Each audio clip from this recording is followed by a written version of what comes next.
So the hardest part, this is just obviously telling because the hardest part I deal with catering, because we're in the same space. We do lots of pharma, lots of different, everyday lunches, but then we also do the weddings and the high end and the nice stuff for Table and Time. Okay. But the hardest part about what we do is we're not a restaurant. Yeah. And no one sees a Meal Fit logo or a Table and Time logo. Whereas there are 5 opportunities to pass Ashley Mack. Right. There are 50 opportunities to pass a Taco Mama or a Tzatziki's. Yeah. And so I have to. That's the hardest part for me. Yeah, I can see that. Yeah, it's difficult. So for you now? We talked about at the beginning. Where do you spend marketing dollars? Yeah. Okay. So we have a full-time person that's on our executive team that does all marketing For all 5 places. All locations, all lines of business, everything. So we do a ton of social media marketing. Sure. Paid or unpaid? A little paid, not a ton paid, honestly. Sure. We boost and do ads and stuff, but nothing crazy. And then, so I mean, honestly, our marketing dollars mostly are on our personnel. Her putting everything out there. But we take a lot of pride in our branding and she does a great job with our packaging and all those things. So, and I know that's different than necessarily like sticking an ad in a piece of paper, but our branding is like people are taking this stuff home. And so the logos, the stickers, all that's like very important to us. Thankfully, people don't realize this. That stuff's expensive. It's so expensive. Like, for example, I'll say this. You brought your cup in as an Ashley Mack logoed cup. Yeah. Probably looked like tea or something like that in it. You have to order 50,000 of those cups. Right. Yes. Yeah. Exactly. And they're 22 cents a pop. I mean, they're they cheap. are. Yeah. They're very, very expensive. So I agree with you. I agree with you there.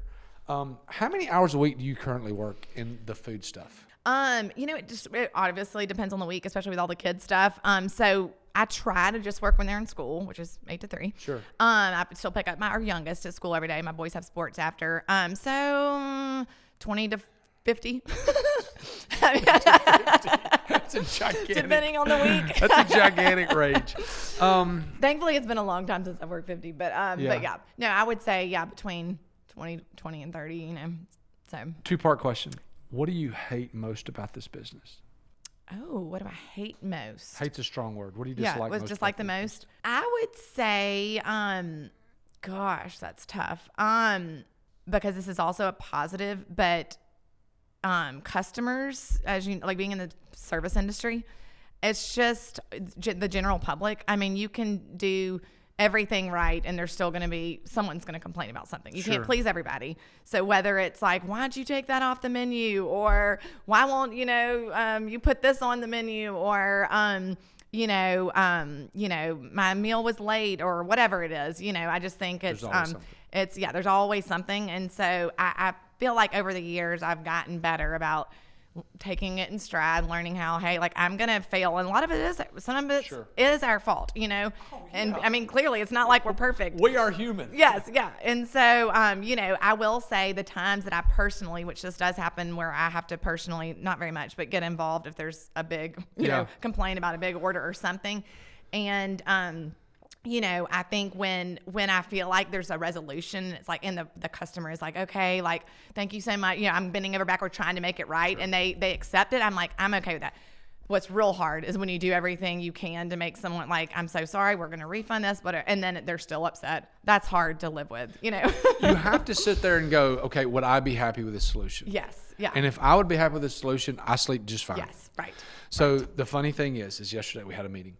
So we changed our chicken salad. Okay. So we put the chicken salad in the vending machines and do a lot of places, things there. And it's good. But we got a new chef, and I liked our chicken salad, but I wasn't like just married. It was good. Yeah. Okay. But it was a recipe from an old chef that we have that's just what we used. Okay. It had tarragon, it had mustard. It was great. I love tarragon. Well, so Bobby starts using this new chicken salad, and it's freaking great. It's great. Okay. And we change it. And girl, we got this email. Hey, I eat this chicken salad every day in the so-and-so vending machine at the so-and-so hospital. And if this is the case, if this is the change is going to be made, I will not be buying anymore. Yeah. You're like, I'm so sorry. We're so sorry. So what we did is I think this was Sierra's idea. Sierra said, we made the old chicken salad, and we took them some. Yeah. Aw. Just because. Yeah. Yeah. You better savor it, sweetie, because this is the last you're going to get. Right. But like, I say this all the time.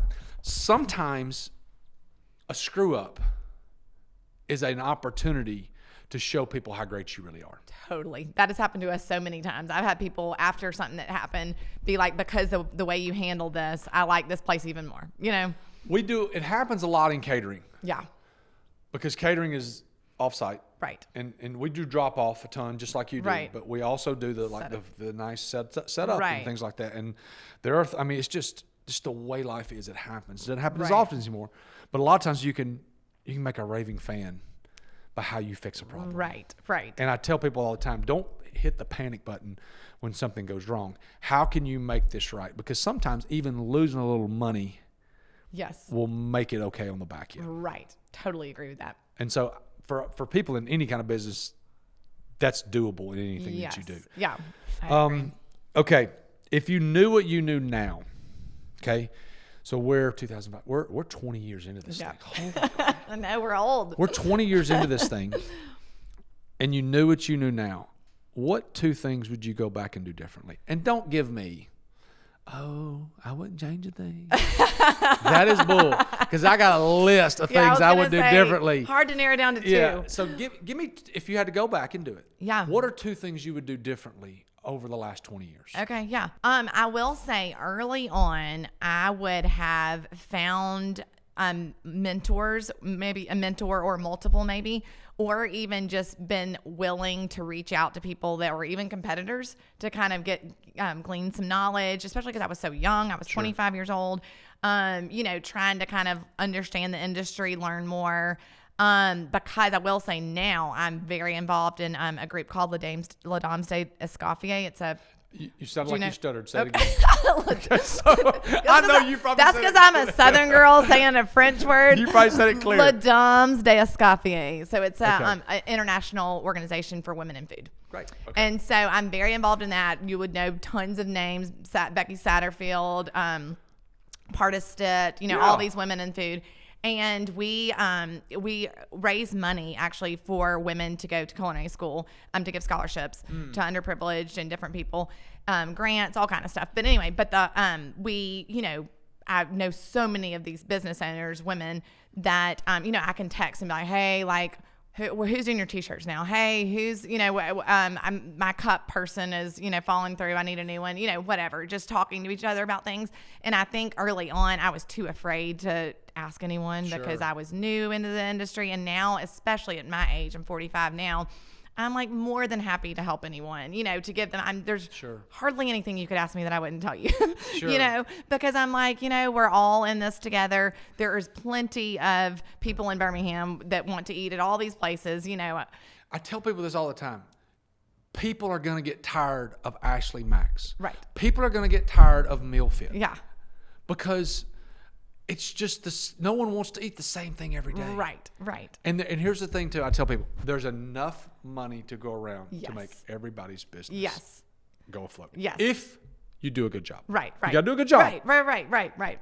So I would definitely do that. And then the other thing I would say early on differently is I would be more, let people go more quickly that was not a cultural fit with us or just wasn't working out. And I think early on I felt kind of stuck, like I needed people bad. It was hard to hire people, still is hard.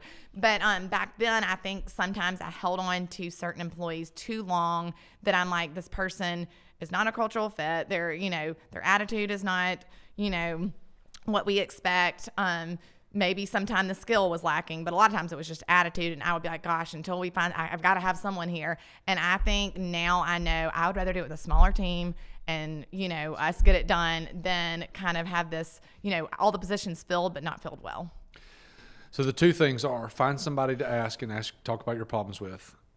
And then the second thing is fire quicker. Yep. That's great. Those are 2 things I would not have expected. That's really, really good. Odd question. If someone put a gun to your head and said, make the best thing you know how to make, what would it be? Oh, wow. That's a hard one. Man, probably some form of dessert. Okay. When I originally started, it was going to be called the Ashley Mack Dessert Company because I was doing so many cakes and pies and brownies and, different things that was kind of what I was known for. Yeah. Early on. And so I remember our first logo, I was kind of like, maybe we should just do desserts. It'll be easy. Like in my mind, I'm like, that's just easier. Let's just focus on that. So probably some kind of dessert. Okay. Give me something better than that. Give me the dessert. Give me the dessert the best thing that you make. I mean, our strawberry cake, our wedding cake, that's kind of become a new popular favorite. I've never heard wedding of that. Cake, okay, so you need to try it. So, almond flavored cake like you would have at a wedding. Because I love a true icing, like a really good buttercream icing. Yeah. So I would say probably some cake. Carrot cake is another big seller that we do seasonally. Sure. So yeah. Okay. You talked about investors. When did you get investors? Oh gosh. What year was that? Maybe 2020, 2021 early, so recent. Why? That's in my husband's territory, but we did not want to have any debt. We didn't want to, keep growing and obviously not be able to fund it. I think we didn't have any interest in just going to a bank. And I think we had a lot of people express interest to us. That wanted to be investors. So I think that kind of spurred us on like, hey, people want to, they see that we're successful, want to have a part of this, want to help. Why did you do it though? Because you didn't want to take on any debt and you wanted to grow and you didn't have the money. Like, tell me. We wanted to grow. You wanted to grow. Yeah, yes. You wanted to open up another restaurant. Yes, right. And exactly. And it's either go to the bank and take out a lot of money or have Johnny help us. Right. Exactly. Do you have private equity or is it individuals? Individuals. That's good. Yes. What's your favorite part about owning your own business? Favorite part? Okay, so my favorite part would be the people. So we, as you well know, most people, when you ask them what's the hardest part of running a business, will probably say employees. People. Yeah. So I think it can be the same answer. It's the same answer. I just wanted to ask the question because I know the answer. Yeah. So same answer. So it is definitely presents many hard things and sleepless nights, but also it has been the most rewarding for us is just having a part in people's lives, especially so many in our industry, as are just, it's a wide variety of people. And a lot of people probably I wouldn't have come in contact with otherwise. Oh, well. The 17-year-olds or the, just people that we actually are a second chance employer. And so we employ a lot of men from Change Lives Center that are homeless. And, just these men that are awesome that have been, trying to get back on their feet. I mean, we've had one that's been working with us for, 8 years, long time. And, and of course, sometimes people are in and out, but just to hear their stories and see how God's provided for them, worked in their life, they've overcome, addiction, poverty, a number of things. So I feel like that's definitely the most rewarding of just getting to be a part of people's story that I wouldn't have otherwise. What's the grand plan for Ashley Mack? The grand plan. Man, I would love to know that. You tell me. No, we do want to continue to open stores. It's amazing we get so many people, every week comment on different, I wish you would open in Nashville or I wish you would open here or there, And so, especially so many people that have either Birmingham natives or their child moved and then they want to, take them Ashley Mack to their city or whatever it is. So we would love to grow regionally. We'll see. We do not want to franchise, and so therefore it's going to be slower. And I'm not saying that would never change, but we've looked into it, and right now we feel like we want to run them all. Next question. Why not franchise? Why not franchise? I think it's very hard to maintain quality, maintain consistency, maintain control clearly over your people. I think that there's very few people that would run it like you want it run. Sure. And we've talked to several people that have franchised and, the majority of them wish they hadn't. And so, we're not in it for the money. So, it's nice to make a living, but we're, not trying to kill it or anything. So we would rather, have a hand in it. So you know Lindsay Miller? Yes. Okay. Yeah. I was going to say, she understands that world. Yeah. And like, if you do like how well from a business perspective? Lindsay, owns Battle. No. Owns what? Owns Battle Republic. Okay, no. That name sounds familiar, but I was thinking of a different Lindsay. She used to help with. She used to be the CFO at Zoe's. Okay. With John. Okay. Oh, with John. Yeah. Okay. I might have met her. Okay. I've met you John. need to meet her. Okay. Because you guys are very similar. She owns now multiple businesses. Okay. She owns an accounting company that does all the books for all our businesses. Oh, wow. Cool. She's wonderful. Okay. She's awesome. She's around our age. Yeah, she's around in her 40s. Wonderful soul, but has got a mind that is like far beyond her years. Wow, that's awesome. And so she helped John grow Zoe's. Okay. And understands numbers. Her and your husband would really jive. Yeah. But you would really jive with her too because she's great. Yeah. Okay. Awesome. I need to make that introduction. Sierra, help me remember to make sure that I introduce those two because they would love each other. This is a weird question. Besides your family and Ashley Mack, what do you think about the most? Well, I'm a Christian, so my faith and what the Lord's calling me to do each day, I would say, is a big something I think about a lot. Reading scripture, praying, trusting Him for the next thing. Sure. And just I would say in my day-to-day life, that's definitely the most important thing to me. And none of us are going to be here forever. Sure. So all these things that we're sowing down here, what are they going to reap? Right. Tell me about this. How do you and your husband invest outside of your business? So obviously, when you own your own business, a lot of the dollars that you make funnel back into. Right. Okay. So do you guys have any sort of portfolio outside of what you're doing from the business perspective? And what do you do there? Yes. Honestly, we at different times have had little things, but we really do invest in our company because we feel like that's kind of the best, especially in this economy. Sure. We're not big into the market and all that. So, and my husband is an accountant, so he's very financially savvy. But we have chosen to, really just invest in our company and the growth of it. Okay. So one of the questions I asked, that's a good answer. So one of the questions I asked is in the previous was, tell me about your favorite book. Okay. And you told me that the book that your favorite book is out of print. I know. And okay, I want to know about this. I know. Well, so many people ask me about it, so I need to figure out how we can get him to print because I do know the author. So Alan Levi, have you ever heard of him? No. You would love him. Yeah. Oh my gosh, you should meet him. Okay, he's awesome. So he is a singer-songwriter. And that's like what he really does. And I actually met him. We have mutual friends, but at a concert at Oak Mountain Church that Ashley Max sponsored. And so he's doing this whole concert. And at the end, he presented a book to me because we were the sponsor. And it was called Olivia Town. And he wrote a song about it too, I believe. But the book is this girl named Olivia that paints this whole town of chalk. And so you go through the whole book and it's like, showing kind of the different little parts of the city that she's building. And then you get to the very end and it's like a child has drawn it. So the buildings and everything is really big. And then the people are really, really big and the buildings are like really small, like out of proportion, like a kid would draw something, sure. And so anyway, so the whole premise of the book is the people are big, the houses are small.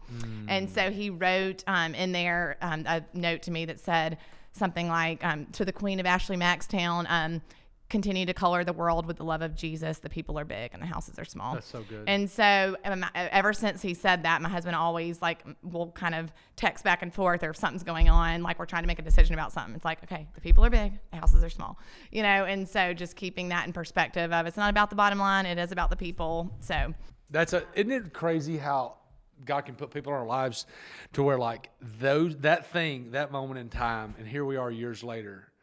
And I asked that question, and that's the story you tell. Yeah, isn't that crazy? That's so yeah, it's not like I do love to read, so it's not as much of a you're gonna like a novel, know. But which he has written a novel that was really good too.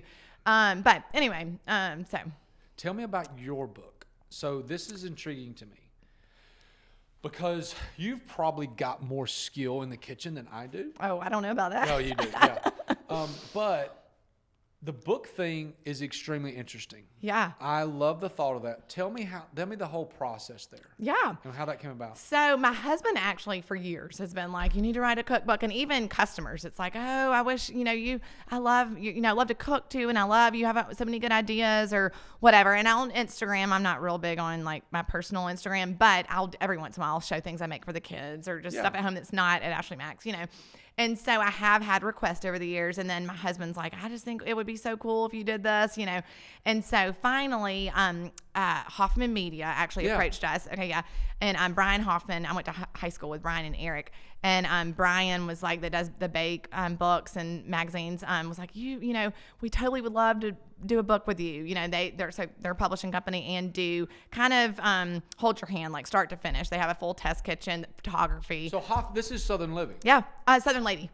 Okay. Not Southern Living, Southern Lady, and they have like a taste of the South, all kind of. Okay. You would, I should definitely know them. Yeah. And have published a ton of cookbooks. They do Brenda Gant. They do Paula Dean. They've Brenda done. Gant. Yeah. Have you met her? I have not. Oh my gosh, you should. She's hilarious. So Darian Craig, the guy that owns Y'all Sweet Tea, have you seen? Have you seen that? Yeah, I've seen it. Yeah. So Brenda Gant is how Darian's company took off. Oh, that's so cool. And he got her to be a quote influencer. Oh my goodness. And that is part of the and Darren was on the podcast. He's wonderful. He is a wonderful soul. One of the best looking men I've ever met. And so like Darren was on here and he told the story about her. And how it exploded and how this lady's a wonderful. I don't know her. You should totally meet her. I've met her, but she wouldn't really know who I am probably. Yeah. But anyway, but she's hilarious and like she's all blew up during COVID on Facebook. Exactly. But it's so funny. Facebook. Facebook, not Instagram. Not Instagram. Instagram. Facebook. Yes. So it's hilarious. But yeah, she has all that generation. I feel like there's like big followers ever. But anyway, so he approached me, Brian, and we had a meeting, me and him and Andy, because at first I've been like, maybe when my kids graduate high school, it's like it feels like a huge undertaking when I'm also running a business and have all these kids and I'm never gonna have time to do this. So when I met with him, honestly, he sold me on it because he was like, this is what this is how we do it. They gave me like a schedule, like you're going to submit 200 recipes. Cause I was like, I didn't even know how it worked. Yeah. 200 recipes. You're going to submit these to us. We're going to cull through them. We're going to help you decide first of all, we're going to make sure that we have enough good ones to do, so they kind of interview. For lack of how many are in the book? 100. Yeah. Wow. Yeah. So, and Hoffman Media is like one of those people does everything amazing. Like anything they do is going to be done really well, and so I have total confidence in that. But then when he also said one of my big hang-ups was like, I'm like a throw everything together in the kitchen besides baking. Obviously I follow, but so it overwhelmed me to think about like writing a recipe. I'm not a recipe writer, I'm with you. And that's a whole thing, and I'm not real detailed. And so the thought of like, I've got to write down what I put in this, like that overwhelmed me. But when he told me there's the test kitchen, he was like, we have a full, trained chefs that you can give these to and they will write it and then we will test it and you will taste it. There's a whole process. Because here's the thing. You put a half cup of sugar in there and then it needs more. And you go and do this. Yes. How are you going to tell someone how to do that? I got big hands. So like, I get it. That's me. And Jackie just doesn't, my wife, she's not a cook. Okay. And so I still do most of the cooking in the house. And so she's just like, I need a recipe. I'm like, no, you don't. Yeah. You got it. Figure it out. Right, and right. she's like, no. So she's in there looking at her phone and all this stuff. Right. And I'll look at the recipe and go, all right, I got it. Yes. And I'll go in there and it won't not be exactly the same. Right, sure. But it ends up being pretty good. Yes. Yeah. Most of the time. So 200 recipes. You submit these 200 recipes. He's like, we'll call it down to 100. So I went through and I was very, very involved in the process. So lots of meetings, lots of, and they want to do it how you want to, and they want to present you. It's not fake. They want it to be real. It's your stuff. So it's my stuff. And so they was like, is this how you like this? Like, is this, or when we decorate this, what do you want it to look like? How do you do yours? I'll send them a picture. This is how I ice my cake. This is how I went, or it might be, hey, can y'all tell me, how would you do this better? Or how would this be easier for the home cook? So it was, that part honestly was very fun. Actually, there was lots of it that I actually really enjoyed. I remember a lot of Friday nights being home, the kids watching a movie or they're out, whatever, doing stuff. And it's like, okay, for 3 hours, hours I'm going to sit. And I enjoyed it. You know, I got to like look through and create the chapters, and like a lot of creativity goes into it. And then I was big on their photography, which was beautiful. Yeah. So anyway, it was actually it was a hard project, but really fun too. Everyone says that there's no money in books, but talking to you before, you said you made a little money. I mean, I did. And I mean, I didn't do a huge print. You know, someone could do a lot more. So it wasn't like I was trying to be some bestseller, you know, or whatever. But it was profitable and I made money doing it, you know, so it was worth my time. I'll say that much. Sell? About 6,000. That's a lot of books.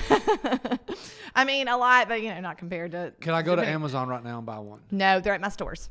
So they're on our website. We do ship them from our website, and they're at each of our locations. How many do you sell a month? Oh, probably depends on, gosh. I mean, 2 like. or 50? Well, always more than 2, but depending on the month. Like in December, I did a lot of signings, so we would sell like 100 at a sign. You know what I mean? But then in the stores on a day-to-day basis, it's like they might trickle through a few a week at a store. I mean, when did you publish it? I published it in 2022. So it's almost yes. 3 years old. 2.5 years old. Yes, yeah. Would you do another one? 2023. Oh, all my years are running together. 20. Yeah, that was 25. right. 22. Yeah, that was right. Oh my gosh. It's 25. Yes. It's How is this crazy. possible? Yes. I know. How would you do another one? You know, I would do another one, but not anytime soon. I feel like it's a big undertaking. My kids are like, you know, 6 through high school. So it's just, I feel like I want to enjoy and not feel like I have another project, you know, and I don't feel any urgency to do it since I have that one. Okay. It's a difficult question. If you had to start over from zero, what would you do? If I had to start over from zero, I mean, like you starting over, what would you do? Well, that's a hard question. Never thought about that. Man, you know, looking back, I mean, I'm so grateful for what the Lord's done, how he provided for our family, our business, you know, doing something I did not have on my radar at all. Like I said, I wanted to be a stay-at-home mom, and now just the fulfillment of what I get to do, including being a mom, you know, is very rewarding. So I really can't say that I would change a ton. I mean, I know there's a lot of little things I'm sure I would, but as far as like the big picture, you know, I'm grateful for everything. So we just celebrated 10 years that she's been home. Gotcha. I never heard that before. Gotcha today, yeah. If someone wants to find you, where do they need to go? Yeah, we're on Instagram Right. at Ashley Max, and then on Facebook, Ashley Max. I'm Ashley_McMakin. Yep. Which y'all can link maybe. And then my email is ashley@ashleymax.com, so that's pretty easy. Perfect. Yeah. Thank you so much for joining me. Thank you. It was fun. Bye.